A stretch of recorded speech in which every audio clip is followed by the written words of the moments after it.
Time के बाद में जो है फिजिकल मीटिंग जो है यहाँ पे इस बार गवर्नमेंट ने स्टार्ट किया है कि जहाँ पे इंस्टेड ऑफ वर्चुअल एक फिजिकल मीटिंग करने के लिए जहाँ पे सारे स्टेट के स्टेक होल्डर हैं, वो स्टेक होल्डर यहाँ पे आ सके और आके इंटरेक्शन कर सके।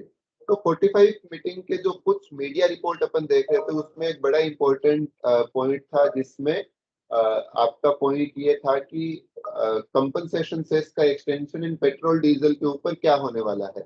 तो मैं नेटिग्रिटीज पे आऊं उससे पहले ब्रॉडली पेट्रोल डीजल के बारे में आपको थोड़ा सा आइडिया देना चाहता हूं कि मीडिया रिपोर्ट्स क्या था, काउंसिल के एजेंडे में क्या था और फाइनली उसका कंक्लूजन क्या है। एक्चुअली क्या हुआ था कि केरला में आई बिलीव किसी पार्टी ने हाई कोर्ट में रिट पिटिशन फाइल किया था कि गवर्नमेंट ने पेट्रोल एंड डीजल को जीएसटी के एम्बिट में लेके आना है। ऐसा नो भी बोलता है कि उन्हें future date to be notified by the government. This point of time से जो है आपका ये पेट्रोल एंड डीजल जीएसटी में आना चाहिए, बट अभी तक गवर्नमेंट ने उसके लिए कोई इफेक्टिव स्टेप्स नहीं लिए। तो उस बैकग्राउंड में हाई कोर्ट में रिट पिटिशन फाइल हुआ था। तो हाई कोर्ट ने रिट पिटिशन के बेसिस पे ये बोला था काउंसिल को कि ये जो मैटर है ये काउंसिल के सामने रखा जाए सो दैट काउंसिल इस पे एक अपना व्यू बना सके। तो ये जो मैटर काउंसिल के सामने रखा गया था it was more from complying with the order of the high court, जहाँ पे हाई कोर्ट ने बोला कि आप इसको रखिए काउंसिल के सामने। बट एक्चुअली ऐसा कोई एजेंडा था ही नहीं कि जहाँ पे इस मीटिंग में पेट्रोल या डीजल को वो जीएसटी एम्बिट में इंक्लूड करने वाले हैं। एंड आई वुड से not only this meeting agenda but also अगर अपन पेट्रोल डीजल की बात करें तो जो स्टेट्स के जो रेवेन्यू के सोर्सेज हैं और जो स्टेट को ग्रोथ प्रोजेक्टेड था जो उनका ग्रोथ नहीं अचीव हो पा रहा, उसके हिसाब से in my personal view to the extent we also have been interacting with the policy maker also, I don't think अगले 2 से 3 सालों में कोई भी ऐसी पॉसिबिलिटी लगता है जहाँ पे पेट्रोल या डीजल जीएसटी के एम्बिट में आएगा। दूसरा एक बड़ा इंपॉर्टेंट पॉइंट है कंपनसेशन सेस, क्योंकि कंपनसेशन सेस जो है आपके कई आइटम्स पे लगता है और कंपनसेशन सेस का क्या फ्यूचर है। तो ओरिजिनली जब जीएसटी स्टार्ट हुआ था जुलाई 2017 में, तब सेंट्रल गवर्नमेंट ने ये बोला था कि हम कंपनसेशन सेस इसके लिए लगा रहे हैं क्योंकि स्टेट्स जो है उनको अप्रहेंशन थे कि जीएसटी आने के बाद में उनके रेवेन्यू पे क्या इफेक्ट होएगा। और जहाँ पे स्टेट के खुद के पावर टू कलेक्ट टैक्स जो है वो वेट सीएसटी खत्म होने के बाद में जीएसटी आने की वजह से खत्म हो गए थे। तो वहां पे सेंट्रल गवर्नमेंट ने ये एश्योरेंस दिया कि हम आपका जो ग्रोथ है वो 14% रेट पे ग्रोथ मानते हुए अगले 5 साल तक आपको कंपनसेट करेंगे। तो वो 5 साल जो है वो अभी 30 जून 2022 को एक्सपायर हो रहे हैं, आज से लगभग 9 महीने बाद में। तो पॉइंट ये आता है कि ये 9 महीने के बाद में कंपनसेशन सेस कंटिन्यू रहेगा या नहीं रहेगा। ओरिजिनल प्रपोजल 5 साल का था जैसे मैंने बताया। इस बीच में एक डेवलपमेंट ये हुआ कि लास्ट ईयर जब कोविड था तो कोविड के पॉइंट ऑफ टाइम पे सारे स्टेट के जो रेवेन्यू है सब्सटेंशियली डिप्लीट हो गए थे। तो वहां पे स्टेट का डिमांड ये था कि आप हमको सेंट्रल गवर्नमेंट से कि अश्योर्ड रेवेन्यू पे जो 14% आपने किया था उतना आप हमको कंपनसेशन से ट्रांसफर कीजिए। सेंट्रल गवर्नमेंट का ऐसा बोलना था कि ये एक्ट ऑफ गॉड है, फोर्स मेजोर है, तो इसकी वजह से हम नहीं ट्रांसफर कर सकते। फाइनली उसमें कंक्लूजन ये निकला था कि सेंट्रल गवर्नमेंट जो है वो बोरोइंग करेगा मार्केट से और वो बोरोइंग करके स्टेट्स को लोन देगा। वो जो लोन देगा वो लोन इसके लिए कि जो भी कोविड पीरियड में स्टेट के रिसोर्सेज नहीं कलेक्ट हो पाए थे वो रिसोर्सेज एटलीस्ट स्टेट्स का जो कैश फ्लो है वो खत्म नहीं हो। तो गवर्नमेंट सेंट्रल गवर्नमेंट ने मार्केट से लोन लेके स्टेट गवर्नमेंट्स को दिए। अब जो स्टेट गवर्नमेंट को लोन दिए वो लोन का रीपेमेंट होना है। तो लोन के रीपेमेंट के लिए पैसे कहाँ से आएंगे, तो उसके लिए यहाँ पे फिर काउंसिल ने बोला अभी जो मीटिंग में था कि जो लास्ट ईयर लोन लिया था और करंट ईयर में भी काउंसिल को लगता है कि जितना 14% अश्योर्ड रेवेन्यू था उसके हिसाब से कुछ लोन लेना पड़ेगा। ये लोन का रीपेमेंट जो होना है वो अगेन कंपनसेशन सेस को कलेक्ट करने से ही होना है। तो इस काउंसिल मीटिंग में ये एक प्रेजेंटेशन हुआ जहाँ पे रेवेन्यू सेक्रेटरी का, जहाँ पे ये पॉइंट रखा गया कि अगर जो लास्ट ईयर का बोरोइंग था उसको विद इंटरेस्ट रीपे करना है, उस इटसेल्फ को फंडिंग करने के लिए कंपनसेशन सेस कलेक्ट करना जरूरी है। और जो कंपनसेशन सेस अगर अपन फरवरी मार्च 2026 तक अगर कलेक्ट करेंगे तो वो जो पुराना लोन है उसका रीपेमेंट हो पाएगा। तो इफेक्टिवली जो कंपनसेशन सेस जो है वो 2026 तक इन्होंने एक्सटेंड किया है, जो कंपनसेशन सेस कलेक्ट होएगा। बट इम्पोर्टेंट पॉइंट ये समझना है अपने को, जिसके इम्प्लीकेशन भी किसी भी बिजनेस पे होंगे, कि कंपनसेशन सेस जो फ्यूचर में कलेक्ट होने वाला है, अभी तक जो काउंसिल के प्रपोजल है, फ्यूचर में जो कंपनसेशन सेस कलेक्ट होने वाला है उससे स्टेट गवर्नमेंट को रेवेन्यू कुछ नहीं मिलने वाला, बल्कि वो कंपनसेशन सेस जो पुराना लोन लिया वो उस लोन के रीपेमेंट के लिए होने वाला है। तो इफेक्टिवली काउंसिल ने क्या बोला है कि बिकॉज सेस को आगे नहीं बढ़ाएंगे वो for the purpose of compensating to state, and state के जब हम ऑलरेडी रेवेन्यू देखते हैं उनका उतना रेवेन्यू ग्रोथ नहीं कर रहा है, तो हर स्टेट के ऊपर नेक्स्ट ईयर ऑनवर्ड एक ह्यूज प्रेशर होने वाला है रेवेन्यू रिकवरी का। जैसे ही रेवेन्यू रिकवरी का प्रेशर होएगा, यहाँ पे काउंसिल ने ऐसा रिकमेंड किया है अभी कि एक अलग से जीओएम जो है, जो ग्रुप ऑफ मिनिस्टर की कमेटी कॉन्स्टिट्यूट की है, जिनका ये काम रहेगा कि आप सारे के सारे जो भी एग्जम्पशंस है या जो रेट ऑफ टैक्स है, आप इनको री इवेलुएट कीजिए कि कहाँ पे रेट बढ़ाने की जरूरत है या कहाँ पे एग्जम्पशन विड्रॉ करने की जरूरत है। उसके ऊपर ग्रुप ऑफ मिनिस्टर का रिकमेंडेशन होएगा, जिसके बेसिस पे जो चीजें हैं वो पता लगेगी कि आगे किस तरीके से टैक्सेस गवर्नमेंट बढ़ाती है। दूसरा बड़ा ही इंपॉर्टेंट फोकस गवर्नमेंट या काउंसिल ने जो दिया है इस कंटेक्स्ट में, वो ये दिया है कि गवर्नमेंट का फोकस काफी कुछ डेटा एनालिटिक्स पे रहने वाला आगे, और उसके लिए वो डेटा एनालिटिक्स के एडवांस मैकेनिज्म डिप्लॉय करने वाले हैं, सो दैट टैक्स इवेजन या जो वो सब चीजें हैं वो सारी चीजें खत्म हो सके। तो इफेक्टिवली जब स्टेट के पास रेवेन्यू सोर्स कम हो जाएंगे, उसका इम्पैक्ट यही आने वाला है कि हो सकता है स्टेट्स थोड़े से एग्रेसिव हों टैक्स रिकवरीज में, ऑडिट्स में, जो अपने रिकवरी मैकेनिज्म है उन सारी चीजों में, और डेटा एनालिटिक्स के ऊपर ज्यादा फोकस करें। So in that background it is not a direct fall out, but indirect fall out जो हर बिजनेस के लिए इंपॉर्टेंट ये हो जाता है कि we can not be, I would say, relax, because यहाँ पे गवर्नमेंट जो है उनके रिसोर्सेज रिक्वायर्ड से कम है, तो स्टेट के लिए प्रॉब्लम है। अभी आपको यहाँ पे लगेगा कि मैं ऐसा क्यों बोल रहा हूँ, हर महीने तो गवर्नमेंट का 1,10,000, 15,000, 25,000, 1.5 करोड़ तक कलेक्शन अलग अलग टाइम पे हो रहे हैं, तो फिर रेवेन्यू कम आने की बात कहाँ से है। बट ये समझिए, रेवेन्यू की जो बात मैं कर रहा हूँ वो स्टेट वाइज बड़ा ही वेरिएशन है।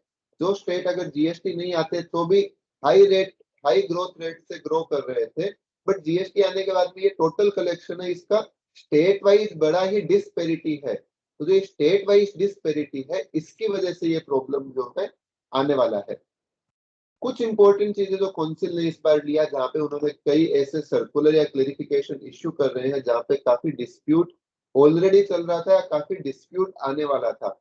प्रोबेबली ऐसा लगता है कि एटलीस्ट गवर्नमेंट ने कुछ क्लेरिफिकेशन इश्यू ऐसे किए हैं जहाँ से 25 से 30,000 करोड़ का पॉसिबल डिस्प्यूट जो है वो उन्होंने एलिमिनेट किया है, जहाँ पे अननेसेसरी डिपार्टमेंट की जो है एनर्जी या ट्रेड की एनर्जी जो लगने वाली थी, बट कहीं पे भी डिपार्टमेंट को रेवेन्यू कलेक्ट नहीं होने वाला था। ऐसे कई welcome suggestion, welcome clarification council की तरफ से इस बार पे है, जिसमें अपन डिस्कशन करने वाले हैं। कुछ ऐसी चीजें भी है जहां पे गवर्नमेंट प्री जीएसटी रिजीम की तरफ जा रही है कुछ पर्टिकुलर सेक्टर में, उसको ब्रॉडली डिस्कशन करेंगे। तो ये सब जो बैकग्राउंड है वो काउंसिल मीटिंग का आपका बैकग्राउंड था। Now coming to some of the important clarification जो यहाँ पे गवर्नमेंट ने इस काउंसिल मीटिंग में दिए हैं। तो सबसे पहला जो उन्होंने अमेंडमेंट जो अभी पीछे अमेंडमेंट किया था जिसके अगेंस्ट, जिसके कंटेक्स्ट में उन्होंने क्लेरिफिकेशन दिया है, वो ये है कि input tax credit debit note के बेसिस पे कैसे लिया जाए। तो पहले क्या प्रोविजन हुआ करता था बिफोर 1 जनवरी 2021, मतलब जनवरी 2021 से पहले, वहां पे प्रोविजन ये था कि अगर कोई भी डेबिट नोट आपको मिलता है तो आपका जो क्रेडिट लेने का टाइम लिमिट है जो आपका सितंबर के हिसाब से होता है, उसमें आप डेबिट नोट की डेट नहीं देखेंगे, उसमें आप जो अंडरलाइंग इनवॉइस की डेट देखेंगे। मतलब अगर 18-19 का कोई इनवॉइस है जिसका डेबिट नोट 19-20 में अगर इश्यू हुआ, तो आपको इनपुट टैक्स क्रेडिट जो है वो 18-19 के बेसिस पे देखना है जो अंडरलाइंग इनवॉइस डेट थी, नहीं कि 19-20 जो डेबिट नोट की डेट है। इसके बाद में काउंसिल ने जो लास्ट जो अभी अमेंडमेंट हुए थे पार्लियामेंट से अप्रूव होके, वहां पे एक अमेंडमेंट ये है कि उन्होंने डेबिट नोट के केस में उसको अंडरलाइन इनवॉइस से डीलिंग कर दिया। इफेक्टिवली इट मींस कि मेरे को डेबिट नोट का जो क्रेडिट लेना है, अगर कोई मेरे वेंडर ने डेबिट नोट मेरे को दिया, उसके ऊपर आईटीसी लेने के लिए मेरे को अंडरलाइन सप्लाई कौन से साल की थी वो देखने की जरूरत नहीं है। सिंपली मेरे को डेबिट नोट के बेसिस पे मेरा टाइम लिमिट डिसाइड करना है। अब 2-3 क्वेश्चन इसमें ट्रेड के जो है गवर्नमेंट के पास गए कि इसको इम्प्लीमेंट रेट्रोस्पेक्टिव प्रोस्पेक्टिव किस तरीके से क्या किया जाएगा। तो इफेक्टिवली जो यहाँ पे गवर्नमेंट ने जो क्लेरिफाई किया है वो ऐसा क्लेरिफाई किया है, इफेक्टिवली गवर्नमेंट ने ऐसा क्लेरिफाई किया है कि अगर कोई भी डेबिट नोट जो जनवरी 21 के बाद में इश्यू होता है, जिस डेबिट नोट का डेट जनवरी 21 के बाद का है, भले ही उसका ओरिजिनल डेट या ओरिजिनल इनवॉइस डेट कभी का भी हो, 17-18 का हो, 18-19 का हो, कभी का भी हो, बट अगर डेबिट नोट आज आप इश्यू करते हैं तो आपको उसका इनपुट टैक्स क्रेडिट के लिए अंडरलाइंग इनवॉइस देखने की जरूरत नहीं है।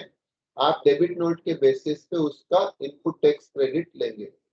वही अगर कोई डेबिट नोट अमेंडमेंट से पहले मतलब जनवरी 21 से पहले अगर इश्यू हुआ था, तो उस डेबिट नोट के कंटेक्स्ट में आपको जो है पुराने जो प्रोविजन है उसके हिसाब से इनपुट टैक्स क्रेडिट लेना रहेगा।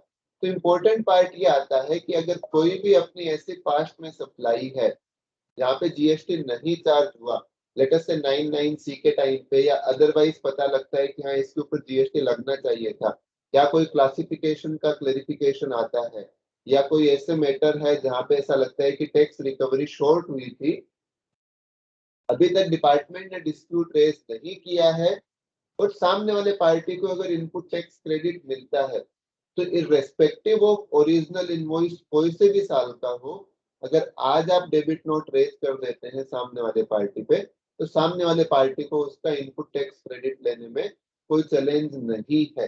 तो यहाँ पे एक टैक्स सेविंग हो सकता है, वरना कल को जब डिपार्टमेंट डिस्प्यूट करने आएगा उस टाइम पे जब आप डेबिट नोट रेज करोगे तब उसका इनपुट लेने में चैलेंज आएंगे, क्योंकि डिपार्टमेंट बोलेगा कि आपने डेबिट नोट हमारे बोलने के बाद में किया है, तो 17(5) के रेस्ट्रिक्शन का एलिगेशन आएगा। वही अगर अपन खुद से कर देते हैं, सामने वाले पार्टी को इनपुट मिल जाता है, तो वो एक फ्यूचर का एक्सपोजर खत्म हो जाएगा। तो टू दैट एक्सटेंट ये एक आई वुड से कि वेलकम क्लेरिफिकेशन जो है इस सर्कुलर के थ्रू आया है। दूसरा जो इम्पोर्टेंट एक अमेंडमेंट है वो है कि hard copy of E invoice चाहिए कि नहीं चाहिए गुड्स के साथ में। तो यहाँ पे एक आपका रूल हुआ करता था 138 कैपिटल ए सब रूल 1 ऐसा बोलता था कि जो भी आप गुड्स का ट्रांसपोर्ट कर रहे हो उसके साथ में आपका ई वे बिल, डिलीवरी चालान, टैक्स इनवॉइस, ये सब की कॉपी होनी चाहिए। जब ई इनवॉइस आया तो उन्होंने सब रूल 2 इंट्रोड्यूस किया और सब रूल 2 में ऐसा लिखा कि अगर कोई पार्टी जो ई इनवॉइस जनरेट करने के लिए लायबल है और वो पार्टी अगर ई इनवॉइस इश्यू कर रही है, तो अगर जो आपका क्यूआर कोड होता है इनवॉइस के ऊपर, अगर वो क्यूआर कोड भी अवेलेबल है तो वो सफिशिएंट है, आपको फिजिकल इनवॉइस कैरी करने की जरूरत नहीं है, क्योंकि उस क्यूआर कोड के बेसिस पे डिपार्टमेंट जो है वो स्कैन कर सकता है और स्कैन करके इनवॉइस की डिटेल पूरा उसको मिल सकता है। तो अभी क्वेश्चन ये आया कि ये सब रूल 1 एंड सब रूल 2 इसको कैसे रिकंसाइल्ड वे में पढ़े, क्योंकि जहाँ पे फील्ड ऑफिसर ये इंसिस्ट कर रहे थे कि आपके पास फिजिकल इनवॉइस की कॉपी होनी चाहिए सारे केसेस में। तो यहाँ पे अभी काउंसिल ने ये क्लेरिफाई किया है कि अगर आप ई इनवॉइस के दायरे में आते हैं तो आपको फिजिकल इनवॉइस की कॉपी साथ में कैरी करने की जरूरत नहीं है।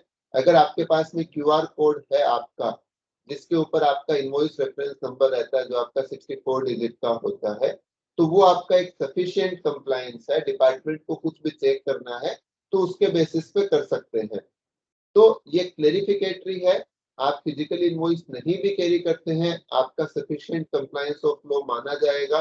कहीं ना कहीं पे पेपर कैरी करने की रिक्वायरमेंट को खत्म किया गया है, बट आई वुड से बिजनेस प्रैक्टिकल कॉल आपको लेना है, क्योंकि डिपार्टमेंट ऑफिसर इन ट्रांजिट अगर रोकता है तो वहां पे उसको ये सब चीजें आपको हमेशा क्लेरिफाई करना पड़ेगा।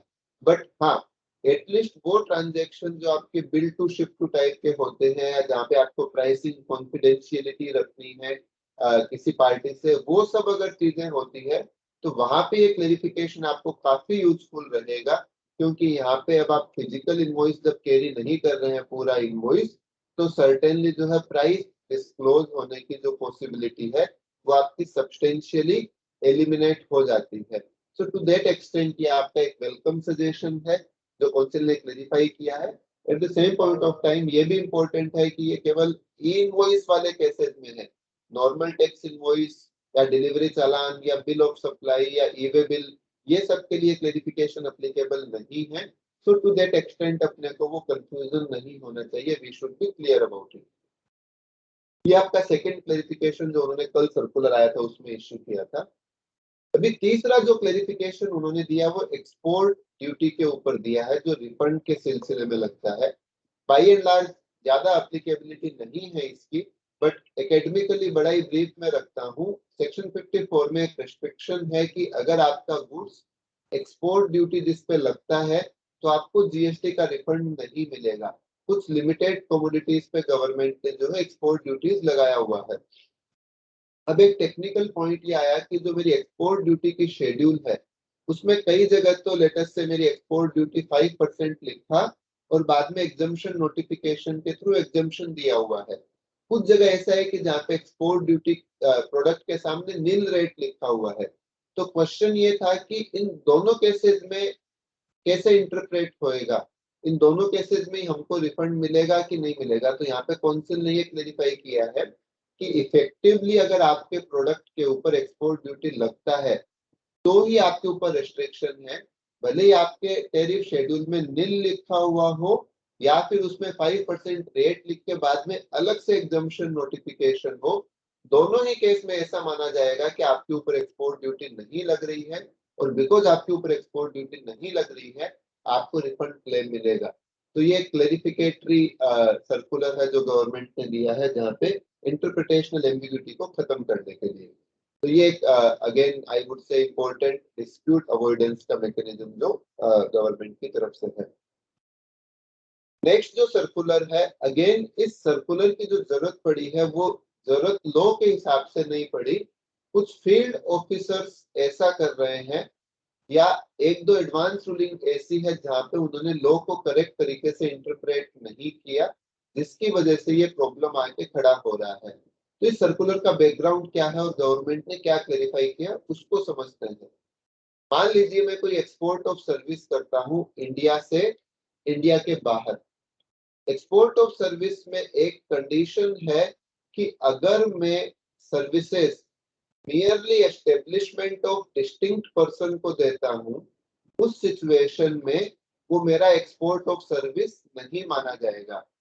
इफेक्टिवली इसका मीनिंग क्या है या क्यों लॉ में ये प्रोविजन था कि मान लेते हैं मेरा एक हेड ऑफिस इंडिया में है और मेरी एक ब्रांच ऑफिस आउटसाइड इंडिया है, और वो ब्रांच ऑफिस सेपरेटली वहां पे constituted as a separate organisation या सेपरेट स्ट्रक्चर में नहीं है। अब यहाँ से हेड ऑफिस से अगर उस ब्रांच को कोई सर्विस प्रोवाइड हो रही है तो वो एक्सपोर्ट ऑफ सर्विस मानी जाएगी कि नहीं मानी जाएगी। उस कंटेक्स्ट में वो प्रोविजन है कि ऐसे केसेस में आप उसको एक्सपोर्ट ऑफ सर्विस नहीं बोलेंगे। क्यों नहीं बोलेंगे? क्योंकि यहाँ पे प्रोविजन ये था कि एस्टेब्लिशमेंट ऑफ डिस्टिंक्ट पर्सन, यहाँ पे हेड ऑफिस और ब्रांच ऑफिस डिस्टिंक्ट पर्सन है, उनके एस्टेब्लिशमेंट के आपस के बीच के जो ट्रांजेक्शन है उसको एक्सपोर्ट के क्राइटेरिया में नहीं गिना जाएगा। बट प्रॉब्लम प्रैक्टिकली क्या होना स्टार्ट हो गया था, डिपार्टमेंट ऐसे ट्रीट करना स्टार्ट हो गए थे कि नॉट ओनली हेड ऑफिस या ब्रांच ऑफिस, ये प्रोविजन होल्डिंग सब्सिडरी के बीच में, ग्रुप कंपनी के बीच में, उनके बीच में भी अप्लीकेबल होएगा। तो अगर लेटेस्ट से मैं इंडिया में सब्सिडरी कंपनी हूँ और मैंने इंडिया से बाहर मेरी होल्डिंग कंपनी को सर्विस प्रोवाइड कर रहा हूँ, तो मैं जो होल्डिंग कंपनी को सर्विस प्रोवाइड कर रहा हूँ वो मेरा एक्सपोर्ट ऑफ सर्विस में आएगा कि नहीं आएगा। तो यहाँ पे बिकॉज कुछ फील्ड ऑफिसर ऐसे इंटरप्रेट कर रहे थे कि वो एक्सपोर्ट ऑफ सर्विस में नहीं आएगा, रिफंड को रिजेक्ट कर रहे थे, जबकि लॉ का ऐसा कोई ऑब्जेक्टिव नहीं था। तो यहाँ पे उन्होंने क्लेरिफाई अभी ये किया, नेक्स्ट स्लाइड में अगर अपन देखें कि जब अगर दोनों सेपरेट एंटिटी हैं और जो सब्सिडरी या होल्डिंग या ग्रुप कंपनी आउटसाइड इंडिया है वो उस कंट्री के प्रोविजन के हिसाब से, कॉर्पोरेट प्रोविजन के हिसाब से एक सेपरेट कॉन्स्टिट्यूटेड एंटिटी है।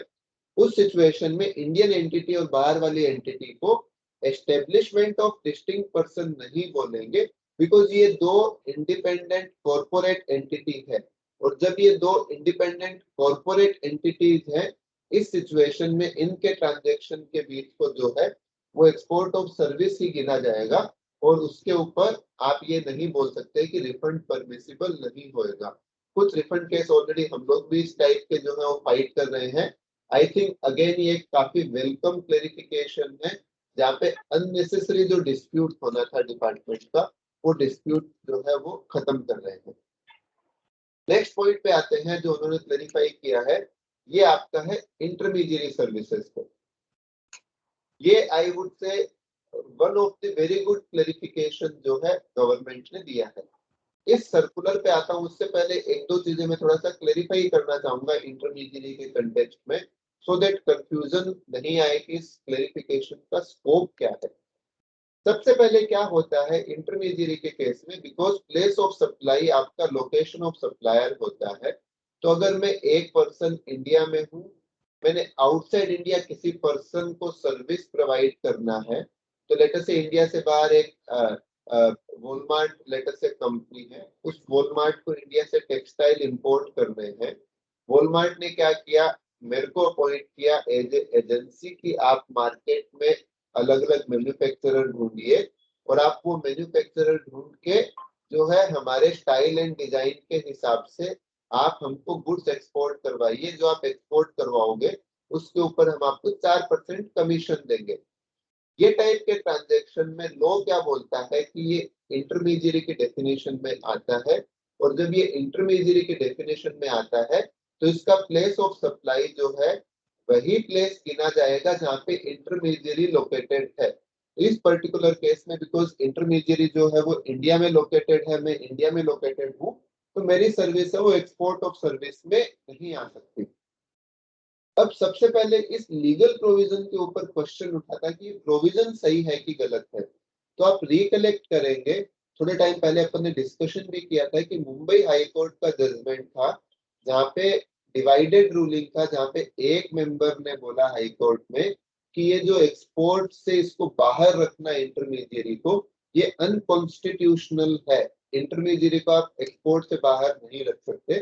जबकि दूसरे मेंबर ने बोला कि नहीं, ये इंटरमीडिएरी का प्रोविजन कोई भी अनकॉन्स्टिट्यूशनल नहीं है। गवर्नमेंट के पास पावर है वो किसी भी चीज को एक्सपोर्ट डिक्लेयर करे या एक्सपोर्ट नहीं डिक्लेयर करे। तो दोनों मेंबर के बीच में डाइवर्जेंट व्यूज थे।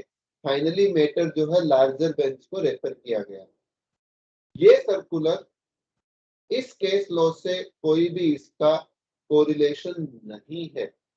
तो सबसे पहले ये अपने को क्लियर होना चाहिए, वो जो मैटर अंडर डिस्प्यूट है वो matter under dispute separately already court में पड़ा है, जहाँ पे कोर्ट जो है उसको थर्ड मेंबर जो chief justice of Mumbai high court है उनके पास पड़ा है, जहाँ पे वो फाइनली अपना ऑर्डर प्रोनाउंस करेंगे। तो ये सर्कुलर उससे कोई भी रिलेटेड नहीं है।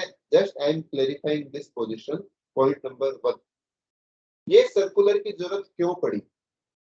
ये सर्कुलर की जरूरत इसके लिए पड़ी कि जब भी आप डिपार्टमेंट में कोई भी सर्विसेज रिफंड क्लेम लेने जाते हो, डिपार्टमेंट हर रिफंड में या बहुत सारे रिफंड में एक उन्होंने ये तरीका अपना लिया कि आपकी सर्विस तो इंटरमीडिएरी में आती है, तो बिकॉज आपकी सर्विस इंटरमीडिएरी में आती है इसके लिए आपको रिफंड नहीं मिलेगा। पार्टियों ने एडवांस रूलिंग के पास जाना स्टार्ट किया, वहां पे और भी वर्स्ट आउटकम, जहाँ पे हर चीज इंटरमीडिएरी में जाना स्टार्ट हो गया। और बहुत ज्यादा प्रॉब्लम इसके लिए भी हो गया क्योंकि स्टेट डिपार्टमेंट जो है उनको इंटरमीडिएरी की कॉन्सेप्ट जो सर्विस टैक्स से बोरो हो रही है उसका आइडिया नहीं था।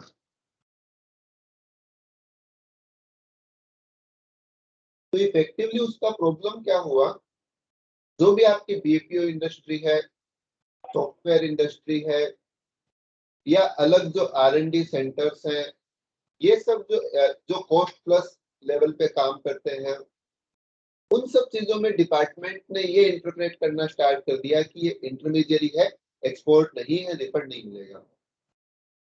इस सर्कुलर में बड़ा ही I would say clarificatory welcome clarification जो गवर्नमेंट ने दिया है, काउंसिल ने दिया है, जहां पे वो ये क्लेरिफाई करना चाह रहे हैं कि इंटरमीडियरी का मीनिंग क्या है। आप ऐसा नहीं मान के चलो कि एक्सपोर्ट के केस में सारी चीजें इंटरमीडियरी होती है। तो इन्होंने जो एसेंशियल टेस्ट लिखे हैं वो टेस्ट के ऊपर डिस्कशन करते हैं। सबसे पहले उन्होंने ऐसा लिखा कि इंटरमीडियरी वही है जहां पे मिनिमम 3 पार्टियां होनी चाहिए। तो जैसे मैंने टेक्सटाइल वाला वॉलमार्ट वाला एग्जांपल लिया कि जहां पे वॉलमार्ट को जो है इंडिया से अगर गुड्स इंपोर्ट करने हैं, अगर वॉलमार्ट डायरेक्टली इंपोर्ट करता है, सर्विस की बात ही नहीं है। बट अगर वॉलमार्ट किसी थर्ड पार्टी को इंगेज करता है, तभी वो थर्ड पार्टी इंटरमीडियरी होएगी या नहीं होएगी उसका क्वेश्चन आएगा। अगर 3 पार्टियां नहीं है तो कभी इंटरमीडियरी हो ही नहीं सकता। तो सबसे पहला फर्स्ट टेस्ट जो इन्होंने क्लेरिफाई किया है कि कोई भी ऐसा ट्रांजैक्शन जिसमें 3 पार्टियों से कम है, वो ट्रांजैक्शन इंटरमीडियरी में कभी भी नहीं आएगा। क्योंकि इंटरमीडियरी की डेफिनेशन क्या बोलती है? इंटरमीडियरी की डेफिनेशन ये बोलती है कि intermediary means A broker, agent or any other person by whatever name called, who arranges or facilitate provision of service or supply of goods between two or more persons, but does not include a person who makes the supply on his own account. तो person who arranges or facilitate, तो facilitate अगर मैं मेरी खुद की service देनी है India के बाहर तो उसमें क्या फैसिलिटेशन होएगा? वो तो परफॉर्मेंस ऑफ सर्विस है। फैसिलिटेशन या अरेंजमेंट क्या होएगा? जब एक दूसरी पार्टी है इंडिया में, थर्ड पार्टी आउटसाइड इंडिया में, उन दोनों को मिलाने का काम करता हूँ, वो मेरा फैसिलिटेशन है। तो इन्होंने बोला कि सबसे पहले जो है 3 पार्टी होनी चाहिए। सेकंड टेस्ट उन्होंने दिया कि कम से कम 2 सप्लाई होनी चाहिए। 2 सप्लाई का मतलब एक सप्लाई तो अपने एग्जांपल में इंडिया में जो मैन्युफैक्चरर है उसने गुड्स की सप्लाई करनी है टेक्सटाइल की इंडिया के बाहर वॉलमार्ट को। दूसरी सर्विस जो है जो मैंने सप्लाई करनी है इंडिया के बाहर वॉलमार्ट को। तो ये 2 इंडिपेंडेंट सप्लाई है जिसमें मेन सप्लाई जो है वो गुड्स की सप्लाई हुई। मेन सप्लाई सर्विस की भी हो सकती है। मेरी जो सप्लाई है इंटरमीडियरी की वो एडिशनल या एंसिलरी सप्लाई है जो मेन सप्लाई को फैसिलिटेट कर रहा है। तो बिकॉज ये 2 डिस्टिंक्ट सप्लाईज है, तो ये 2 डिस्टिंक्ट सप्लाई जब तक 2 सप्लाई इन्वॉल्व नहीं होनी है तब तक कभी इंटरमीडियरी नहीं हो सकता। ये इन्होंने सेकंड पॉइंट रखा। तीसरा जो उन्होंने बड़ा इंपॉर्टेंट क्लेरिफिकेशन दिया है वो उन्होंने बोला है कि इंटरमीडियरी जो है, इंटरमीडियरी की डेफिनेशन जो है वो मीन्स से स्टार्ट होती है। जो बोलता है intermediary means a broker, agent और एनी अदर पर्सन। तो यहाँ पे इंपॉर्टेंट पार्ट ये आता है कि इंटरमीडियरी वही पर्सन हो सकता है जो या तो एजेंट है या ब्रोकर है या एनी अदर पर्सन। इस एनी अदर पर्सन का स्कोप क्या है? एनी अदर पर्सन का मतलब ये है क्या कि कोई भी पर्सन या वही पर्सन जो एजेंट या ब्रोकर के नेचर का है। तो यहाँ पे जो कुछ एडवांस रूलिंग के जजमेंट थे जिन्होंने एनी अदर पर्सन के बारे में लिखा, any other person means any type of relationship. तो यहाँ पे इन्होंने क्लेरिफाई किया ये इंटरप्रिटेशन गलत है।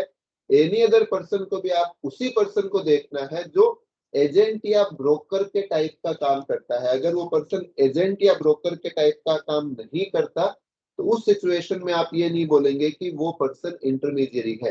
तो जब भी आप ये इवेलुएट करें अपने केस में कि आप इंटरमीडियरी है कि नहीं है, आप इस टेस्ट को एग्जामिन करें कि आपके एग्रीमेंट के हिसाब से नेचर ऑफ रिलेशनशिप क्या निकल के आता है।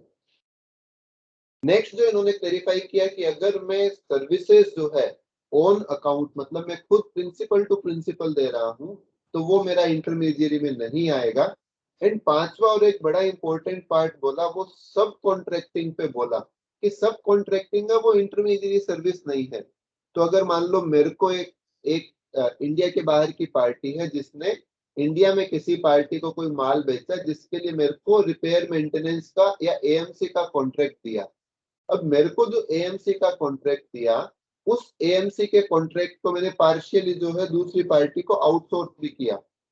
आउटसोर्सिंग या सब कॉन्ट्रैक्टिंग करना जो है उसका मतलब उसमें 3 पार्टियां हो गई, वो क्लियर है। बट मियरली ऐसा नहीं कि 3 पार्टी होती हमेशा इंटरमीडियरी हो जाएगा। उन्होंने बोला कि अगर आप सब कॉन्ट्रैक्टिंग कर रहे हो तो सब कॉन्ट्रैक्टिंग के केस में जो पार्टी सब कॉन्ट्रैक्टिंग पे काम कर रही है, वो पार्टी या आप जो बीच में जो काम करो, लेटर से मैंने पूरा बैक टू बैक सब कॉन्ट्रैक्ट कर दिया या मैं ट्रेडिंग इन सर्विस कर रहा हूँ या पार्शियल सब कॉन्ट्रैक्ट किया, तो ऐसा नहीं बोल सकते कि जो पार्टी सब कॉन्ट्रैक्ट कर रही है वो तो केवल फैसिलिटेशन का काम कर रही है या उसकी सर्विस इंटरमीडियरी है। ऐसा प्रपोजिशन उन्होंने बोला कि ये सही प्रपोजिशन नहीं है। आप ऐसे केस को इंटरमीडियरी सर्विस नहीं बोल सकते कि सब कॉन्ट्रैक्टिंग होते ही इंटरमीडियरी है, ऐसी बात नहीं है। ये इन्होंने कुछ टेस्ट लिखे, ये टेस्ट बड़े ही इंपॉर्टेंट टेस्ट है जो सारे एग्रीमेंट में अपने को एग्जामिन करने की जरूरत है। कुछ उन्होंने 3-4 एग्जाम्पल भी दिए थे, ज्यादा टाइम नहीं लूंगा मैं, बट अगर बड़े ही ब्रीफ में इस एग्जाम्पल को एक्सप्लेन करने की बात करूं, तो अगर मान लो ए है वो इंडिया के बाहर एक मैन्युफैक्चरर है, ए ने जो है वो इंडिया में सी को एक कॉन्ट्रैक्ट दिया कि भाई आप जो है हमारी मशीन इंडिया में सेल करवाने में हेल्प करो। ए सी के सपोर्ट करने से क्या हुआ, वो ए ने सर्विसेज इंडिया में सेल की और सी को उसके लिए कुछ कमीशन मिला। इन्होंने बोला ये ट्रांजैक्शन जो है इंटरमीडियरी में आएगा।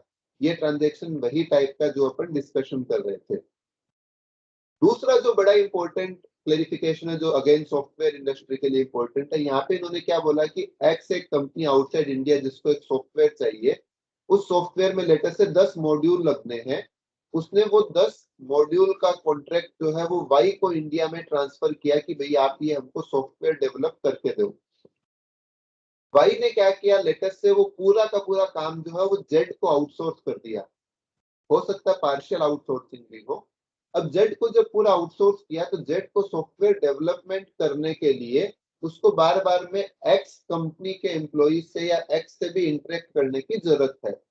अब क्वेश्चन ये आया कि ऐसे केस में वाई जो है, वाई की सर्विस को क्या माना जाएगा? ऐसा बोलेंगे क्या कि जेड जो पूरा सॉफ्टवेयर डेवलप कर रहा है, वो जो जेड ने सॉफ्टवेयर डेवलप किया वो एक्स के लिए किया, वाई केवल जेड और एक्स के बीच में सर्विस फैसिलिटेट कर रहा है, ऐसा बोला जाएगा? या फिर वाई ने एक पूरा प्रोजेक्ट किया, उस प्रोजेक्ट को उसने आउटसोर्स किया प्रिंसिपल टू प्रिंसिपल बेसिस पे, तो इस केस में भले ही जेड जो है वो एक्स के एम्प्लॉय से डिस्कशन करता हो, बट एक्चुअल में जेड जो है वो अपनी सर्विसेज वाई को दे रहा है प्रिंसिपल टू प्रिंसिपल, और वाई अपनी सर्विस जो है एक्स को दे रहा है प्रिंसिपल टू प्रिंसिपल।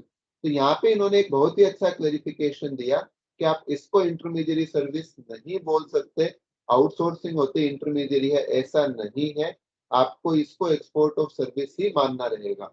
तो वेरी गुड एग्जांपल या very good clarification. Third clarification इन्होंने कस्टमर केयर के लिए दिया कि कई बार कस्टमर केयर पे क्या होता है कि अगर ए है वो इंडिया के बाहर मैन्युफैक्चरर है, लेटर से एप्पल कंपनी ने पूरे वर्ल्ड वाइड अपने गुड सेल करता है। अब उसके लिए जो है ए ने इंडिया में, एप्पल ने इंडिया में अपना सर्विस सेंटर बिठाया या एक पर्सन को अपॉइंट किया जो ऑल ओवर इंडिया जो है कस्टमर केयर पूरे वर्ल्ड के लिए काम करेगा। तो इंडिया में जो बी पर्सन बैठा है उसने अपने पेरोल पे 500 लोगों को लगाया और वो 500 सारे के सारे लोग जो हैं वो वर्ल्ड वाइड ए के जो बायर हैं जिसने ए से मोबाइल फोन एप्पल फोन खरीदा है उनसे टेलीफोन पे बात करते हैं, इंटरेक्ट करते हैं, उनकी क्वेरी का रिजोल्व करते हैं। तो क्वेश्चन ये आया कि ऐसे केस में ये जो कॉल सेंटर की सर्विस दे रहा है तो ये इंटरमीडियरी सर्विस है कि ऑन ये प्रिंसिपल टू प्रिंसिपल है? तो यहाँ पे ये बोला कि आप इसको इंटरमीडियरी सर्विस नहीं बोल सकते। आप ऐसा नहीं बोल सकते कि इसमें Apple company one party, India में आउटसोर्सिंग या जो कॉल सेंटर कंपनी है वो सेकंड पार्टी और कंज्यूमर है वो तीन पार्टी, ये तीन पार्टी इन्वॉल्व है तो ये इंटरमीडियरी है, ऐसा नहीं है। ये केवल दो ही पार्टियां हैं ए और बी, जहाँ पे बी ए को सर्विस दे रहा है, उस सर्विस देने के लिए बी को जो है ए के कंज्यूमर से बात करना है। मेयरली एक एक कंज्यूमर से बात करना है इसका मतलब दो लोगों के बीच में सर्विस फैसिलिटेट कर रहा है, ऐसा नहीं है, इसको एक्सपोर्ट ऑफ सर्विस माना जाएगा। तो ये आपका क्लैरिफिकेशन जो है इंश्योरेंस सॉरी ये इंटरमीडियरी के रिलेशन में था। कुछ कुछ ये चीजें हो सकता है डायरेक्टली अपने बिजनेस को एप्लीकेबल हो, नहीं हो, डिपेंडिंग ऑन अपने बिजनेस मॉडल में इस टाइप की चीजें है कि नहीं है। इसके अलावा कुछ अब जो प्रोविजन डिस्कशन करने वाले हैं वो प्रोविजन ऐसे हैं जहाँ पे इन्होंने जो मोस्टली ये मान के चलो कि अपने में से मोस्ट ऑफ द लोगों को एप्लीकेबल होंगे। तो सबसे पहले क्लेरिफिकेशन जो उन्होंने दिया वो उन्होंने दिया कि transfer of cash ledger balance among various registration.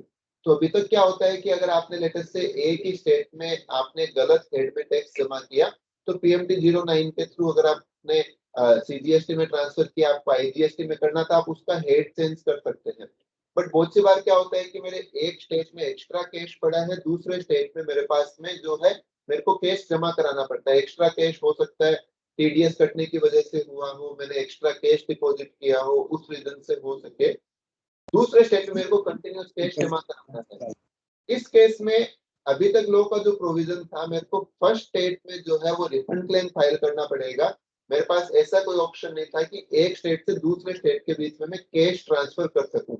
यहाँ पे अब इन्होंने ये क्लेरिफाई किया है कि ऐसे केस में अब आपको आगे रिफंड क्लेम करने की जरूरत नहीं है।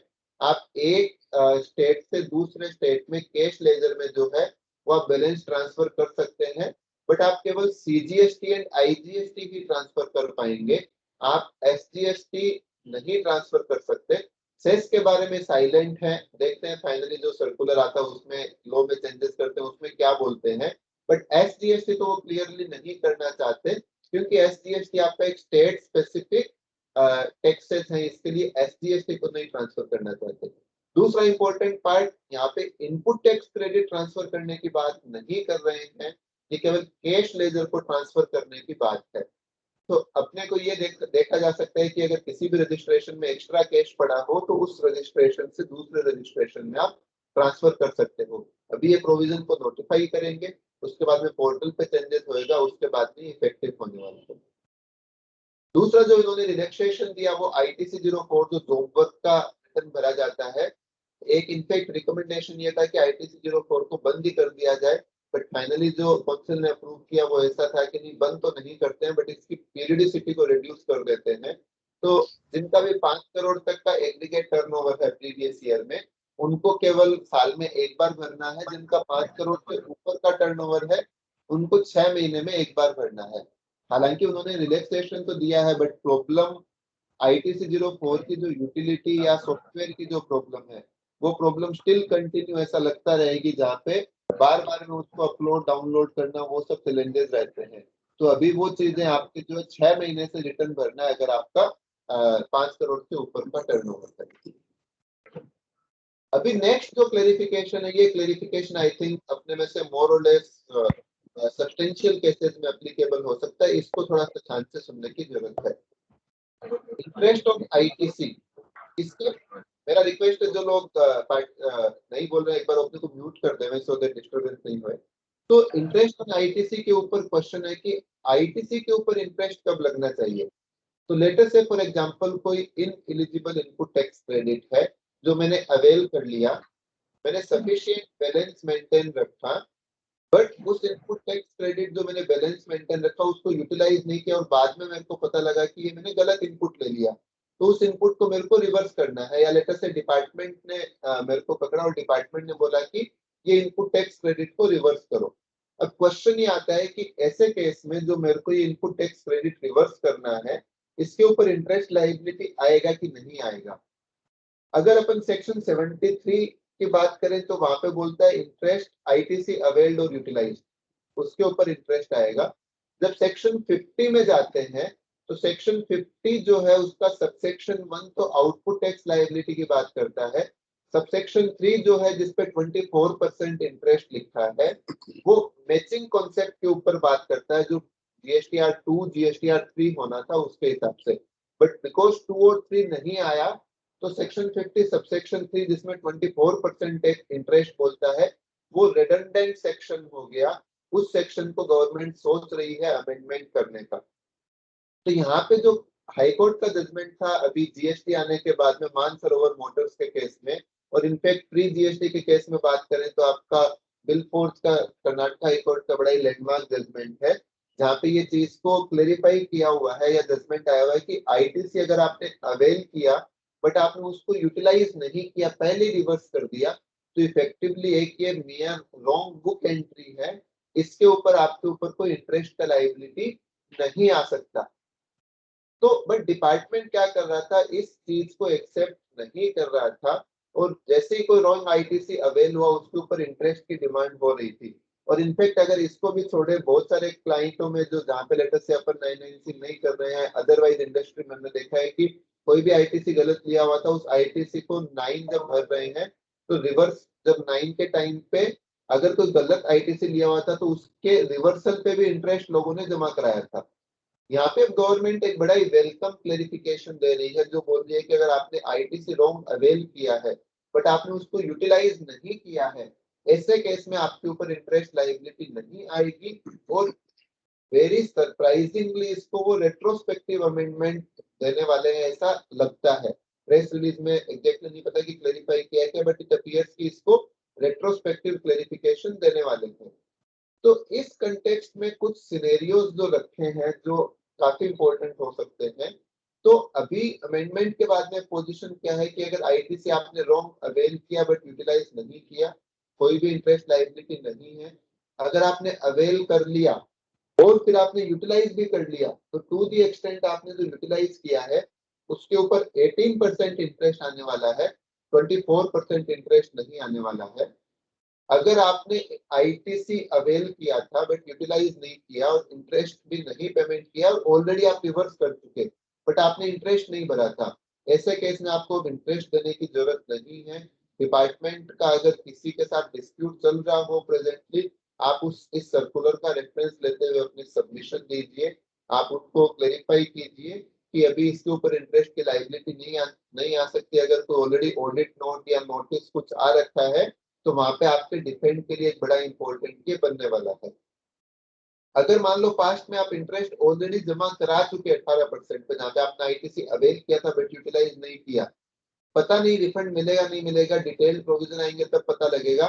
बट हो सकता है कि एक पॉसिबिलिटी हो कि अगर रेट्रोस्पेक्टिव अमेंडमेंट करते हैं तो जो आप इंटरेस्ट पास्ट में जमा करा चुके हैं अवेलमेंट बट नॉट यूटिलाइज पे, उसका रिफंड लेने की एक पॉसिबिलिटी बन सकता है। कई बार ऐसा है कि आपने आईटीसी अवेल किया बट यूटिलाइज नहीं किया और आपने इंटरेस्ट है वो 24% दिया है, तो 24% दिया तो सर्टेनली जो है वो भी आपको पूरा रिफंड मिलना चाहिए। जहाँ पे आप यूटिलाइज कर चुके 18% इंटरेस्ट देना था बट आप 24% दे चुके, ऐसे केस में भी जो 6% डिफरेंशियल जो है वो इंटरेस्ट वापस रिफंड उसका मिलना चाहिए। ज्यादा क्लैरिटी जब एक बार सर्कुलर आएगा, लॉ में चेंजेस जो आएंगे तब पता लगेगा। बट अभी तक ऐसा लग रहा है गवर्नमेंट ने ये वेलकम क्लेरिफिकेशन दिया है, जिसकी वजह से अननेसेसरी डिस्प्यूट है वो खत्म होने वाले हैं। नेक्स्ट जो आई थिंक अपना टाइम तो हो गया, मैं 10 मिनट और लूंगा, कुछ 3-4 इंपॉर्टेंट चेंजेस जो हैं उनके ऊपर। नेक्स्ट जो इंपॉर्टेंट चेंज जो गवर्नमेंट कर रही है वो इनपुट टैक्स क्रेडिट के ऊपर कर रही है।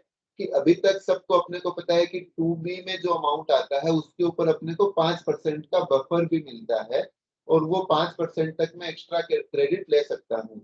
इस बार के फाइनेंस एक्ट में जो है उन्होंने एक अमेंडमेंट किया था और अमेंडमेंट उन्होंने ऐसा किया था कि आपको इनपुट टैक्स क्रेडिट उसी का मिलेगा जो आपके सप्लायर ने जीएसटीआर 1 में भर दिया। अगर सप्लायर ने जीएसटीआर 1 में नहीं भरा तो आपको इनपुट टैक्स क्रेडिट उस इनवॉइस या डेबिट नोट पे नहीं मिलेगा। तो क्वेश्चन एक ही आ रहा था कि जब ये लॉ में अमेंडमेंट आ गया है, अभी तक नोटिफाई नहीं हुआ है, नोटिफाई जल्दी ही होने वाला है, तो क्वेश्चन ये था कि जब ये नोटिफाई हो जाएगा उसके बाद में 5% का बफर मिलेगा कि नहीं मिलेगा। तो यहाँ पे भी इन्होंने क्लेरिफाई कर दिया है, जो करने वाले हैं रूल में चेंजेस करने वाले हैं वो इस तरीके से है कि जैसे ही ये सेक्शन को नोटिफाई करेंगे उसके बाद में आपको 5% जो बफर इनपुट मिलता है वो मिलना भी बंद हो जाएगा। इफेक्टिवली वही इनपुट आप 3B में ले पाएंगे जो आपके 2B में आ रहा है। 2A से भी मतलब नहीं है, 2B से जो आपके 2B में आ रहा है, अगर 2B में नहीं आता है तो आप उसका इनपुट टैक्स क्रेडिट नहीं ले पाएंगे। तो ये एक अगेन वेरी इंपॉर्टेंट अमेंडमेंट है। कई जगह ऐसा है कि अपन इनपुट टैक्स क्रेडिट जो 2B से रिकंसिलिएशन करते हैं अपन केवल एग्रीगेट लेवल पे देख लेते हैं। कई बार ऐसा है कि चलो अभी तो उठा लेते हैं इनपुट, नेक्स्ट महीने पार्टी है नेक्स्ट महीने डाल देगी, या मेरा चलो 96% मैच हो रहा है, 4% है वो विद इन 5% लिमिट है। ये सब सिनेरियो आगे खत्म होने वाले हैं। इनवॉइस टू इनवॉइस रिकंसाइल करना पड़ेगा। जितने इनवॉइस वहां पे आ रहे हैं उसी का इनपुट ले पाएंगे, जो इनवॉइस नहीं आ रहे हैं 2B में उसका इनपुट नहीं मिलेगा। और जहां पे भी अगर आई वुड से कि एग्रीगेट लेवल पे रिकंसिलिएशन जो है वो पॉसिबिलिटी आगे नहीं चलने वाला है। तो जहां पे भी अपने सिस्टम अगर ये कंप्लीट रोबोस्ट सिस्टम नहीं है तो अपने को टू बी रिकंसिलिएशन के सिस्टम को बहुत ही प्रायोरिटी पे लेना पड़ेगा, अदरवाइज प्रेजेंट सिस्टम वो नहीं कंटिन्यू चल पाएगा। नेक्स्ट जो इन्होंने इंपॉर्टेंट चेंजेस किए हैं वो आधार ऑथेंटिकेशन के लिए कर रहे हैं। अभी तक जब अपन पोर्टल पर जाके देखते हैं बहुत सी बार आधार ऑथेंटिकेशन का आता है, बट अपन उसको ऑथेंटिकेट नहीं कर रहे। बट गवर्नमेंट चाहती है कि भी आधार ऑथेंटिकेशन करना स्टार्ट हुए। तो फर्स्ट स्टेज पे वो क्या करने वाले हैं, जो लगता है कि रिफंड के जो भी केसेस हैं, भले मैं एलयूटी में रिफंड फाइल कर रहा हूँ कि इन्वर्टेड में कर रहा हूँ कि on payment of tax export का रिफंड क्लेम फाइल कर रहा हूँ, दोनों केसेस में ही जो है अब इन्होंने ये क्लेरिफाई कर रहे हैं कि अगर आपका जीएसटी नंबर जिससे आप रिफंड एप्लीकेशन फाइल कर रहे हो अगर वो आधार ऑथेंटिकेटेड नहीं है तो फिर आपको उसका रिफंड नहीं मिलेगा। तो अब सबके लिए जो लोग एक्सपोर्ट कर रहे हैं गुड्स या सर्विस या इन्वर्टेड में है किसी भी मोड में हो, इमीडिएट आधार ऑथेंटिकेशन जो करना रहेगा। ऑथेंटिकेशन जो करना है वो ऑथराइज सिग्नेटरी का करना है, प्लस जो आपका जो भी डायरेक्टर प्रमोटर पार्टनर करता है जो भी है उनमें से करना एक दिन का। तो दो जनों का आधार ऑथेंटिकेशन जो है वो करना रहेगा। सिमिलरली रिवोकेशन ऑफ रजिस्ट्रेशन जो है, कोई किसी का कैंसिलेशन हुआ है तो वहां पे भी वो आधार ऑथेंटिकेशन को मैंडेटरी करने वाले हैं। फिर दूसरा एक चेंजेस जो कर रहे हैं लेट फीस के लिए, अगर जीएसटीआर 1 डिले फाइल करते हैं तो उसका लेट फीस जो है वो आपके 3B में ऑटो पॉपुलेट होना स्टार्ट होएगा। आई थिंक पहले भी जो है वो ऑटो पॉपुलेट हो रहा है। नहीं, इसमें क्या चेंज है अभी? पहले जिस भी मंथ का जीएसटीआर 1 था उसके नेक्स्ट मंथ के टैक्स पीरियड के 3B में होता था। ओके आज की डेट में जो भी ओपन 3B पड़ा है, ओके, तो अगर मेरा पुराना भी 3B ओपन पड़ा है तो उसमें भी वो दिखेगा। इमीडिएट 1 फाइल करने के बाद में जो भी मैं 3B भरने जाऊंगा उसमें मेरे को ये जो है पॉपअप आ जाएगा जहाँ पे मेरे को लेट फीस का पेमेंट करना पड़ेगा 1 लेट भरने के लिए। नेक्स्ट जो क्लेरिफिकेशन जो दे रहे हैं वो रिफंड जो उसी बैंक अकाउंट में आएगा जो पेन से लिंक है बैंक अकाउंट। अगेन ये फ्रॉडुलेंट केसेस हटाने के लिए, क्योंकि कुछ केसेस में ऐसा हुआ है जहाँ पे पार्टियों ने या जो भी अकाउंट्स मैनेज कर रहे हैं या जहाँ पे भी बोगस या ऐसे मास्टरमाइंड केसेस में रजिस्ट्रेशन एक्ट पार्टी के नाम से है बट रिफंड की डिटेल में वाई पार्टी ने अपना बैंक अकाउंट का डिटेल दे दिया। तो इस तरीके से कुछ पास्ट में केसेस हुए थे, तो उन्होंने पेन लिंक यहाँ पे डाला है कि अगर आपका पेन लिंक अकाउंट है तो ही आपको रिफंड मिलेगा। नेक्स्ट जो वो अमेंडमेंट कर रहे हैं वो ऐसा कर रहे हैं कि अभी तक ऐसा था कि अगर आप जीएसटीआर 1 फाइल करते हैं तो उन्होंने 1 सितंबर से चेंज किया था, अगर आपकी 2 महीने की जीएसटीआर 3 भी पेंडिंग है तो आप जीएसटीआर 1 नहीं फाइल कर सकते। अभी उन्होंने 1 महीना कर दिया कि अगर लेटर से आपने इस महीने का जीएसटीआर 1 भरा, आप इस महीने का 3 भी नहीं भरते हो तो आप नेक्स्ट महीने का जीएसटीआर 1 फाइल ही नहीं कर पाओगे। तो इफेक्टिवली अब उन्होंने पूरा उसको स्ट्रीमलाइन किया है। इसको 1 जनवरी से अमेंडमेंट इफेक्टिव करेंगे जहाँ पे 1 फाइल होते ही इमीडिएटली 3 भी फाइल होना चाहिए। 3 भी फाइल किए बिना आप नेक्स्ट जीएसटीआर 1 नहीं फाइल कर सकते। तो ये एक अमेंडमेंट जो है वो लेके आने वाले हैं। नेक्स्ट जो एक इम्पोर्टेंट और अच्छा अमेंडमेंट लेके आने वाले हैं जिसपे आई थिंक कई क्लाइंटों के डिस्प्यूट भी चल रहे हैं डिपार्टमेंट से और कई क्लैरिफिकेशन भी हमने पास्ट में दिए हैं कि जहाँ पे लेटेस्ट से मेरे से सीजीएसटी और एसजीएसटी का पेमेंट हो गया इंस्टेड ऑफ आईजीएसटी या वाइसा वर्सा। तो ऐसे केसेस में क्या होता है, तो ऐसे केसेस में अगर अपन बात करें, एक आपके पास रूट होता है कि आप 3B में उसको एडजस्ट कर लो। बट बहुत सी बार ऐसा होता है कि 3B जब आपको पता लगता है आप 3B में एडजस्ट कर लो, बट बहुत सी बार होता है कि 3B में जो है आपकी उस करेक्ट नेचर की लाइबिलिटी नहीं है। अब पॉइंट आता है कि ऐसे केस में रिफंड कब फाइल करें, रिफंड की टाइम लिमिट क्या होती है। तो यहाँ पे जो ऐसा लग रहा है कि गवर्नमेंट क्लेरिफाई करने वाली है, जो क्लेरिफिकेशन दे रहे हैं कि रिफंड के केसेस में जो 2 साल आपका आइडियली, अगर मैं लॉ को प्रॉपर पर्सपेक्टिव में देखूं तो लेटर से अगर 2018-19 में मेरे को पता लगा कि मैंने कोई सीजीएसटी एसजीएसटी पेमेंट किया जो आईजीएसटी करना चाहिए था, मेरे को आज 2021 में आके पता लगा, आज अगर मैं करेक्ट टैक्स पेमेंट करता हूँ तो मेरे को वो पुराने वाले का रिफंड मिलेगा कि नहीं मिलेगा। अगर मैं ऐसे इंटरप्रेट करूं कि मेरा जो 2 साल की टाइम लिमिट है रिफंड लेने के लिए, अगर वो पुराने वाले गलत टैक्स पेमेंट किया अगर मैं वहां से लिंक करूंगा तो इफेक्टिवली आज के दिन मेरा जो रिफंड है वो रिफंड चला जाएगा। ठीक है, तो यहाँ पे जो एक्सपेक्टेड है जो गवर्नमेंट से जो इनफेक्ट व्यू भी अपन ने कई बार रखे हैं कि टाइम लिमिट जो 2 साल का है वो 2 साल का टाइम लिमिट गलत टैक्स पेमेंट किया तब से नहीं होना चाहिए। जिस दिन मैं सही टैक्स पेमेंट कर देता हूँ, लेटर से आज पेमेंट करता हूँ, भले ही मैं अपने आप करूँ या डिपार्टमेंट के बोलने से करूँ, आज के दिन अगर मैं सही टैक्स पेमेंट कर देता हूँ तो उसके 2 साल के अंदर अंदर मेरे को रिफंड मिल जाना चाहिए। लेटर से आज अगर मेरे को डिपार्टमेंट बोलता है, मेरे को उससे 2 साल के टाइम लिमिट अप्लाई होना चाहिए। तो यहाँ पे इन्होंने प्रेस रिलीज में बहुत ज्यादा तो नहीं बोला, ऐसा बोल रहे हैं कि क्लैरिफिकेशन देने वाले हैं, बट उम्मीद यही है कि ये इस लाइन पे क्लैरिफिकेशन देवें, जिस क्लैरिफिकेशन से जो ऑब्जेक्टिव है लॉ का कि गलत प्लेस ऑफ सप्लाई डिटरमाइन होने का मतलब ये नहीं है कि 2 साल की टाइम लिमिट अप्लीकेबल होए उस पे, वो नहीं होना चाहिए। इंपॉर्टेंट एक्शन पॉइंट क्या है, इस साल के जब आप 990 बनाओ जो बन रहे हैं या जो मंथली में आप देखते हो, जहाँ पे भी पता लगता है कि कुछ गलती हुई है, वहां पे आप उसको ठीक करो 3D में। अगर पुराने कोई केसेस है जहाँ पे अभी गलती सामने आती है, तो बेटर ये है कि करेक्ट टैक्स पेमेंट करो, क्योंकि उस पे इंटरेस्ट लायबिलिटी नहीं है, और करेक्ट टैक्स पेमेंट करके पुराने वाले का रिफंड ले लो, सो दैट आपको अननेसेसरी उसका डिस्प्यूट में नहीं जाना पड़े। But let us wait for the final circular, इसके बारे में क्या आता है, देन वी विल सी।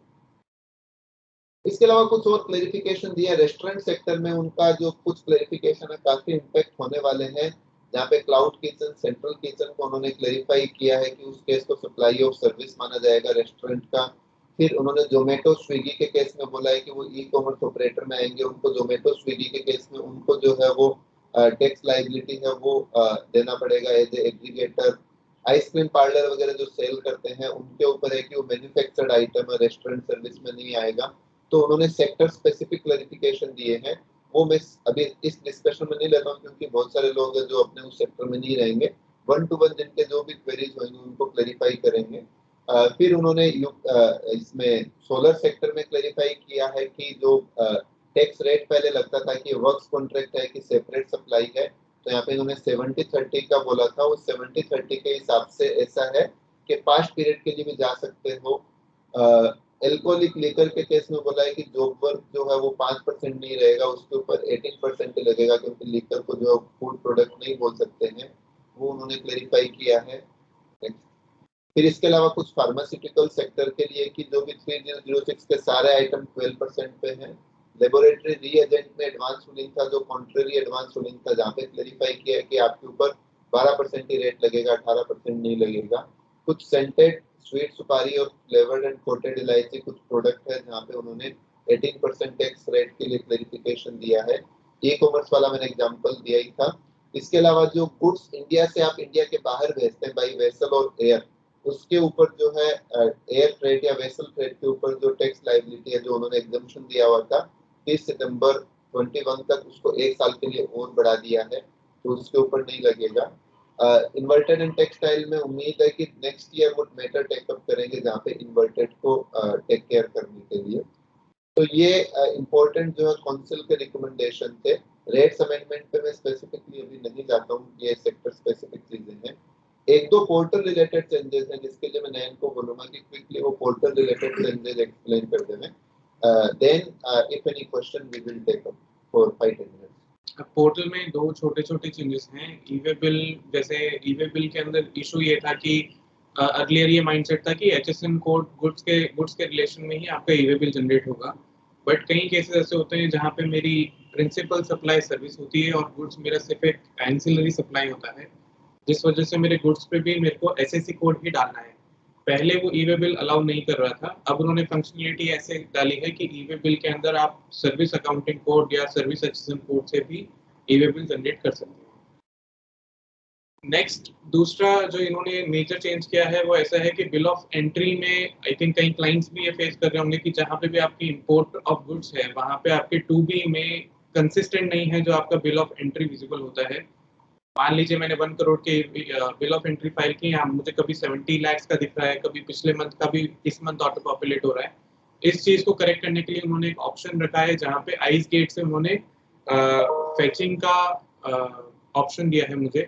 अगर मेरे को 2B में बिल ऑफ एंट्री नहीं दिख रहा है, मेरे पास एक फैसिलिटी है, मैं जीएसटी पोर्टल के अंदर services, user services, search BOE का नया ऑप्शन डाला है, वहाँ पे जाके मैं बिल ऑफ एंट्री सर्च कर सकता हूँ। अगर वहाँ बिल ऑफ एंट्री मुझे विजिबल नहीं है, दैट मीन्स कि अभी तक आइस गेट से मेरे पास नहीं आया है, वहां पे मैं फेच का एक रिक्वेस्ट डाल सकता हूँ। ये चीज जरूर ध्यान रखिएगा कि बिल ऑफ एंट्री को फाइल होने से 2 दिन लगते हैं आइस गेट पोर्टल पर चढ़ने में, तो अगर वो 2 दिन की विंडो क्रॉस जाए उसके बाद ही हमें ये फैसिलिटी यूज करनी चाहिए। So that is it relating to portal updates. कुछ लीगल अपडेट केस लॉज वगैरह उनको अभी नहीं टेकअप करते हैं, बिकॉज प्राइमरी ऑब्जेक्टिव जो आज का है वो डिस्कशन जो काउंसिल रिलेटेड चेंजेस हैं उनके ऊपर था। तो एक फर्स्ट लेवल का डिस्कशन अपन ने किया है। सर्टेनली जब सारे क्लेरिफिकेशन गवर्नमेंट के आएंगे, क्लेरिफिकेशन के बाद में we will have another next round of discussion, जिसमें जो बाकी की चीजें उसको कवर करेंगे। प्लस ऑफिस से भी जो आपको एक नोट आज सबको ईमेल आ जाएगा जिसमें अभी तक के चेंजेस का एनालिसिस है। उसके बाद में जैसे नेक्स्ट क्लेरिफिकेशन आते हैं वो हिसाब से आपको आगे की जो चीजें हैं वो ऑफिस से सर्कुलेट हो जाएगा। अभी आपके जो भी क्वेश्चन है, डाउट है, you can ask by raising your hand. तो नयन जो है वो इंडिविजुअली अनम्यूट करते हुए जो भी आपके क्वेश्चन है, we will try to take up those questions.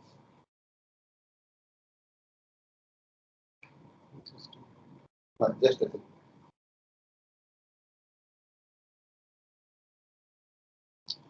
हाँ सर, हाँ मिश्रा जी। बताया कि सर्विस विथ मटेरियल यदि है तो उसमें क्या ईयूएल एप्लीकेबल है? सर आपका आवाज कट रहा था, वापस बताइएगा। सर यदि सर्विस विथ मटेरियल है तो उसमें क्या ईयूएल एप्लीकेबल होगा? सर ऐसा है, देखो कि ईवे बिल जो है ना, ईवे बिल का सेल ऑफ गुड्स से कोई लिंक नहीं है। ईवे बिल बेसिकली कोई भी माल आपका जो रोड पे मूव कर रहा है जिसमें गुड्स की वैल्यू 50,000 से ज्यादा है, तो उस गुड्स के ऊपर जो है आपके ऊपर ईवे बिल की रिक्वायरमेंट आती है। तो लेटर से अगर मैं कोई वर्क्स कॉन्ट्रैक्ट का काम कर रहा हूँ, यहाँ पे मैं 75,000 का मटेरियल लेके जा रहा हूँ, तो जो मटेरियल का मूवमेंट है, तो डिपार्टमेंट को कैसे पता लगेगा कि ये सर्विस के लिए है कि क्या नहीं है? तो ऐसे केस में भी ईवे बिल की रिक्वायरमेंट है। सर ये रिक्वायरमेंट नहीं है, ये रिक्वायरमेंट हमेशा से ही था। अभी वो केवल ईवे बिल जनरेट करने में कैसे एसएसएन कोड यूज करना है उसके बारे में क्लेरिफिकेशन दे रहे हैं। सर ये लायबिलिटी कस्टमर की है या सप्लायर की है? सप्लायर की। ठीक है, थैंक यू सर। हाँ सुशांत सर।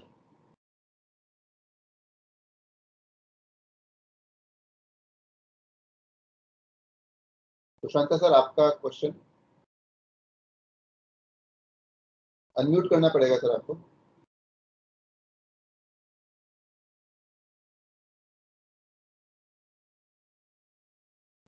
मोहित जी मीनवाइल आप लीजिए अपना question. I think Sushant sir unmute नहीं कर पा रहे। हेलो। हाँ Mohit. Hi sir good morning. Good morning sir first of all sir बहुत अच्छा सेशन था सर आपका। मैं कंसिस्टेंटली आपका सेशन शुरू में अटेंड कर रहा था। तो सर अभी जो आपने रीसेंट चेंजेस बताया रिगार्डिंग द जो ई वे बिल के रिगार्डिंग में आपने बताया था, तो उसमें आपने बोला था कि सर्विस के केस में जहाँ पे जो मेरी प्रिंसिपल सप्लाई है वो सर्विस है और उसके सेकेंडरी सप्लाई जो हम कर रहे हैं वो गुड्स की है, तो सर इस केस में जो वैल्यू होगी वो वैल्यू कैसे डिक्लाइन मतलब एसेस की जाएगी? लाइक फॉर एग्जांपल मैं कहता हूँ कि मैं किसी को मैं आपको क्वेश्चन समझ गया। मान लो आपको 1 करोड़ का एक वर्क्स कॉन्ट्रैक्ट का काम मिला, जो कॉन्ट्रैक्ट 3 महीने तक चलना है फॉर एग्जांपल। तो 3 महीने के कॉन्ट्रैक्ट में आप 40 बार माल लेके जाने वाले हैं अलग अलग बार करके। अब 1 करोड़ का जो कॉन्ट्रैक्ट है उसमें तो गुड्स और सर्विस और मार्जिन सब कुछ इन्वॉल्व है, और 1 करोड़ तो पूरा आपका कॉन्ट्रैक्ट 3 महीने का है। अब लेटर से आप पहली बार जो स्टील लेके जाते हैं, तो स्टील की वैल्यू आपको कस्टमर को तो बताना नहीं है, क्योंकि कस्टमर के लिए तो स्टील की वैल्यू रेलेवेंट नहीं है। बट आपके हिसाब से जो आपको वैल्यू लगता है कि ये लॉजिकल वैल्यू है इसका, जो आपके पास स्टील के परचेज के इनवॉइस रहेंगे या जो भी बेसिस रहेगा, उस बेसिस पे आप वैल्यू डिक्लेयर कीजिए। साथ में जो डिलीवरी चालान आपका जाएगा ईवे बिल के साथ में, जिसके बेसिस पे आप करेंगे, उसमें आप वैल्यू डिक्लेयर कर सकते हैं। तो वैल्यू के ऊपर इतना क्वेश्चन नहीं है कि आप वैल्यू एग्जैक्टली कहाँ से डाल रहे हैं। नहीं, तो वैल्यू बेसिकली वैल्यू का एग्जैक्टली क्वेश्चन नहीं है, बट यहाँ पे अगर लाइक फॉर एग्जांपल मेरे को एक ऑर्डर मिला, फॉर एग्जांपल महाराष्ट्र का एक ऑर्डर है और ऑर्डर का वैल्यू है 65,000। तो जब मेरी टीम यहाँ से मटेरियल लेके मूव करती है तो मटेरियल का जो कॉस्ट है वो होता है सिर्फ 5,000 रुपीज। रेस्ट ऑफ द जो 60,000 है वो मेरा सर्विसेज का चार्ज है। सो इन दैट केस मेरे को ई वे बिल का रिक्वायरमेंट होगा या नहीं होगा? नहीं चाहिए। ठीक है, तो मतलब गुड्स की जो इनहेरेंट वैल्यू है वो आप बोल रहे हो 5,000 है, तो ई वे बिल नहीं चाहिए आपको, कॉन्ट्रैक्ट की वैल्यू नहीं देखना है, गुड्स की वैल्यू देखना है कि 50,000 से ज्यादा है कि नहीं। ठीक है sir, got it sir, got it, thank you sir. हाँ अजय जी। जी सर, गुड मॉर्निंग सर। ये जो इनएलिजिबल के लिए क्लेरिफिकेशन आया है, अगर इनएलिजिबल आईटीसी को इनपुट ले लेते हैं, उसके अगेंस्ट में अगर बाद में पेमेंट करते हैं आईटीसी का, तो इंटरेस्ट की डिमांड नहीं आएगी। ये किसी सर्टेन टाइम पीरियड से अप्लाई होगा सर, या प्रीवियस का कुछ हो सकता है इसमें? इसमें जो दे रहे हैं क्लेरिफिकेशन वो रेट्रोस्पेक्टिव देने की बात कर रहे हैं 1 जुलाई 17 से। अगर आपने इनपुट अवेल किया, आपने उसको यूटिलाइज किए बिना रिवर्स कर दिया, अगर आप कैश में रिवर्स कर रहे हैं कैश लेजर से या जो भी है, तब वो नहीं मिलेगा, बट अदरवाइज जो है रेट्रोस्पेक्टिव बेनिफिट देने की बात कर रहे हैं। Okay, thank you sir. Any other question? बीच में आई थिंक छाबड़ा सर का भी हैंड रेज किया हुआ था।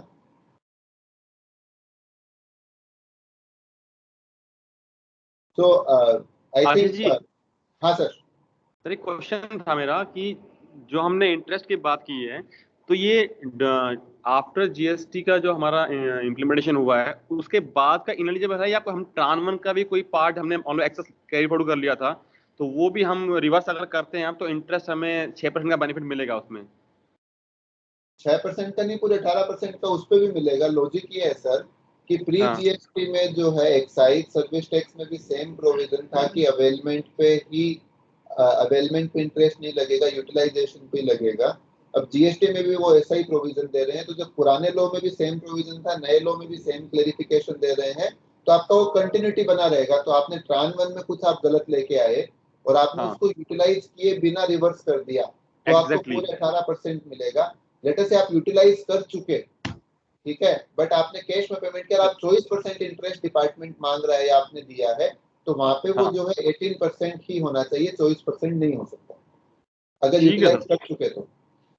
जी जी, यूटिलाइज नहीं किया तो पूरा मिल जाएगा ना हमारे को बेनिफिट, तो इंटरेस्ट नहीं लगेगा। यस, ठीक है sir, thank you. Anoop ji.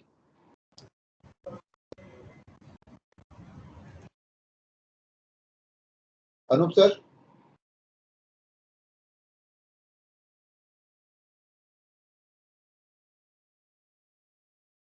Anoop sir आपका हैंड रेस था एक्सपो से। Okay, so I think that's it for the day. I would like to thank everyone कि जहाँ पे आप लोगों ने पार्टिसिपेट किया सुबह। हाँ सर।